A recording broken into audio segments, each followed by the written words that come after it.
pour une analyse franche et convaincante. Yasmine Abdel-Fadel. Je retrouve Pierre Nantel et pendant la pause, on était en train de chanter La Marseillaise. Qu'on se disait à quel point elle est violente. Oui. Tout le monde, on connaît tous ce début, enfant de la patrie. Mais quand on va plus loin dans les troisièmes couplets, égorger nos fils et nos compagnes. Oui. Et un étendard sanglant. Mais ceci dit, je tiens à dire que je connais très peu de gens qui choisissent une destination vacances en se disant « Il y a une élection, ça va être la fun. » Il faut vraiment être une maniaque. Non, Bravo. mais tu sais, être en vacances dans un endroit électoral, l'été, là où on mange bien. Écoute, je peux pas mieux. Oui, absolument. Je peux pas être mieux. Et c'est une situation tellement audacieuse. Moi, je connais rien en politique française, mais tout ce que je peux dire, c'est que c'est un geste très audacieux de la part de Macron. Moi, je crois que son souhait, puis j'apprécie ça, je pense qu'en politique, il y a beaucoup de gens qui sont prudents, puis qui checkent les focus group, puis ça niaise, puis tu me vois arriver vers M. Legault. Mais ici, on a quelqu'un qui fait un choix là super audacieux, paquet de collaborateurs qui fait « Mais qu'est-ce qu'il fait là? » C'est risqué à l'os. Mais en même temps, il force. Et là, tenez-vous debout. Là. Est-ce que vous voulez que la droite prenne le pouvoir? Ben, allez. Quitte ou double. Faites des alliances. Oui, quitte ou double, complètement. Enfin, bon. Mais c'est aujourd'hui la chronique à bout. Ah oui, moi, je suis à bout complètement de mon premier ministre. Moi, je suis plus capable. Ce qui m'a fait, évidemment, ce qui a fait péter ma coche, ce n'est pas le troisième lien, mais plutôt ce qu'il a dit. Non, c'est sûr que ça, c'est épouvantable.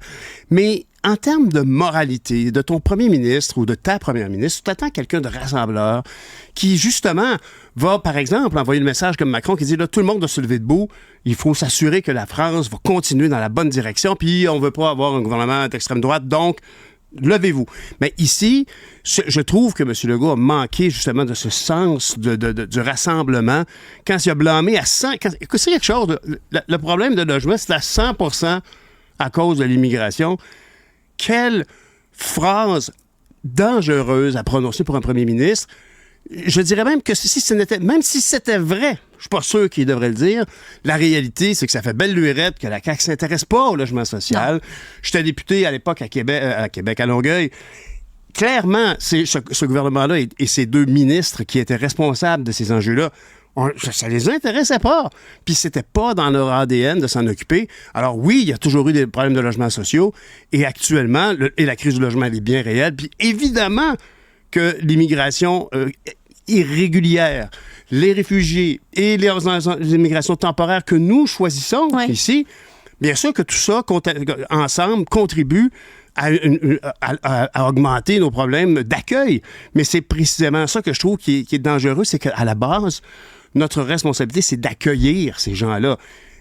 C'est malheureux, mais c'est une convention internationale. Ils débarquent chez nous, il faut qu'on les accueille. Jusqu'à preuve du contraire, ils ont tous ces droits-là. Au-delà de ça, tu ne penses pas que c'est payant politiquement? Parce que quand on regarde ce qui se passe en Europe et les résultats des élections européennes, c'est les partis qui tapaient le plus sur l'immigration qui sont montés. Mais tu vois, c'est ça qui arrive. C'est vrai quand tu dis que c'est payant. Malheureusement, là, on sent que M. Legault voit bien que le tapis de la fierté nationale lui glisse sous les pieds parce qu'il y a quelqu'un qui arrive avec des idées fraîches, honnêtes. Paul Saint-Pierre Plamondon, à qui je souhaite bonnes vacances, profite de ton été parce que ça va travailler fort cet automne. Je trouve qu'effectivement, il sent le tapis lui glisser sous les pieds et il cherche, mais c'est d'une inélégance absolue. Et je trouve que on voit bien, puis c'est le chef d'un parti dont tous les députés sont en panique générale devant les résultats de sondage. Et on s'en est déjà parlé de ça à ce micro. Qu'un parti soit en dérive au niveau des sondages, c'est une chose. Qu'il fasse tout ce qu'il peut pour le corriger, c'est une autre. Mais quand tu es au gouvernement, tu peux pas avoir les mêmes idées spontanées. On va faire ça, on va faire ça. Excuse-moi, tu es d'abord et avant tout le gouvernement en place. De tout le monde. De tout le monde. Ceux qui ont voté pour toi et pas voté pour toi. Absolument. Alors, moi, je trouve que, regarde, c'est très clair que tout ce parti-là a vraiment été en pleine panique, mais c'est mon gouvernement qui est en place et c'est pas mon choix. Mais c'est mon gouvernement, c'est ton gouvernement, c'est le gouvernement de tout le monde. Et on est en droit de s'attendre à des gestes, à des réflexions mûres et matures relativement à des gros enjeux qu'on vit. Puis très clairement, ils sont pas là du tout, du tout. Je le remercie pour ces efforts qu'ils ont fait pendant la pandémie, vraiment. Il a bien mené la barque. Il a su se faire rassurant et rassembleur. C'est clairement plus le cas. Et vraiment, ça, tant qu'à fois, qu'il prenne sa retraite. C'est assez. Honnêtement, je pense que ça... Tu penses qu'il devrait partir, François Legault? Ah, moi, absolument. Je trouve qu'il a perdu sa boussole interne. Il a cherché à Noël, il l'a pas eu. Et clairement, actuellement, je trouve ça dommageable, les choix qu'il fait actuellement. Je trouve ça dommageable pour le pays. Je trouve ça dommageable pour le vivre ensemble. Tu peux pas dire ça à TV. Tous nos problèmes de logement, c'est relié à l'immigration. Tu peux pas dire ça. Parce que ça crée une situation... Mais ça va pas lui coûter même pas 0,5 % dans les votes, là? Ben moi, j'invite les gens à se réveiller puis à se visser une citoyenneté dans la tête, là, puis se dire que, écoutez, là, c'est pas compliqué. Ces gens-là, là, on les a pas invités. Ils arrivent. Puis la Convention internationale, c'est qu'on doit les accueillir parce que ce sont des réfugiés, jusqu'à preuve du contraire. Ouais. Les autres qu'on a choisi de faire venir parce qu'on manque de main-d'œuvre spécialisée, tout ça, ben ça, c'est notre responsabilité. Et je m'excuse, mais la crise relativement à l'accueil délirant que le Québec a dû assumer plus de deux fois sa responsabilité. Ça n'a pas d'allure. On a 23 % de la population Aucune canadienne, puis on a allure. reçu plus que la moitié de ces gens-là qui arrivaient de façon irrégulière. Mais c'était au pouvoir, M. Legault, quand ça arrivait, ça. Ouais. Puis avant vous aussi, d'accord? Mais tu peux pas dire que je ne savais pas. Puis aujourd'hui, on est bien content de savoir qu'on a obtenu 750 millions. Ben j'espère bien. Ben, c'est vraiment la moindre des choses. Ben, excuse-moi, mais on a assumé bien au-delà. Puis il n'y a rien.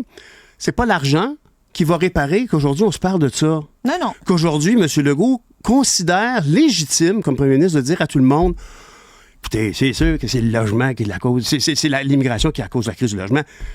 On est rendu là. On pense que ça fait plaisir au monde d'entendre ça. Ben c'est grave. Ça, c'est pas l'argent qui va réparer ça. C'est le laisser-aller qu'on a toléré de façon complètement ridicule. Il a fallu, puis heureusement que Christine Fréchette est là. Heureusement que Mme Fréchette est là avec son raisonnement. Elle arrive avec toute l'élégance, le raffinement, le calcul, la conversation avec les autres provinces. Mais ça va de soi depuis le début que tout le monde fait comme comment ça se fait que tout le monde débarque chez nous. Il n'y a aucune raison. Non. Et après ça, parce que les gens deviennent excédés, il y a des gens qui disent « Ah, ben c'est des racistes, puis ils veulent pas savoir. » Mais non, mais on a joué à leur dire, tu sais, comment monsieur, madame, tout le monde qui écoute le premier ministre leur dire que 100 % du problème de logement, c'est les immigrants, comment veut-on reprocher à ce Québécois-là qui regarde son premier ministre lui dire, puis dire, ben non, c'est pas vrai.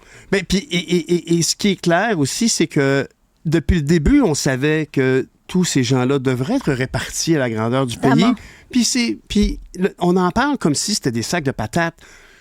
Mais c'est vrai que chaque individu a un nom, une histoire, une peine, une joie, un talent, un problème. Il faut une organisation, une coordination de ces efforts-là. C'est clair. En tout cas, moi, je trouve ça vraiment dommage. Oui, je pense que M. Legault, il est vraiment dû pour prendre sa retraite.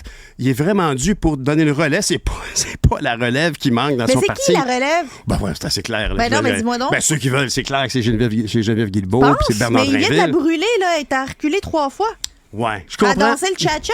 Oui, mais ça, le problème est essentiellement, tout le monde peut pardonner tout, mais pas les gens de la Rive-Sud de Québec. Non, mais parce que, ils l'ont brûlé, là. Ben oui, mais honnêtement, je pense qu'il y a une...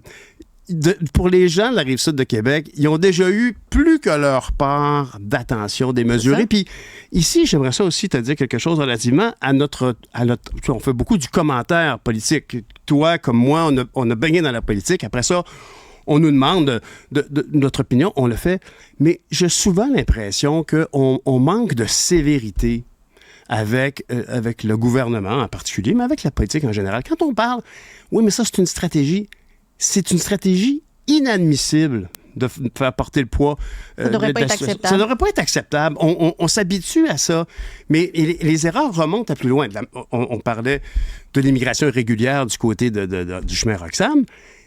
Le problème remonte au fait qu'on a toléré, qu'on n'a pas dit excuse-moi, mais ce serait pas de moi ça, on en reçoit trop, on veut répartir ça pour tout le monde au Canada. Ben, c'est la même chose pour le fameux troisième lien. À la base, on n'aurait jamais dû dire aux gens à la Rive-Sud de Québec vous allez l'avoir. C'était ça la première erreur. Parce que quand une personne dit moi j'aimerais qu'il y ait un autre pont, il a le droit de le croire.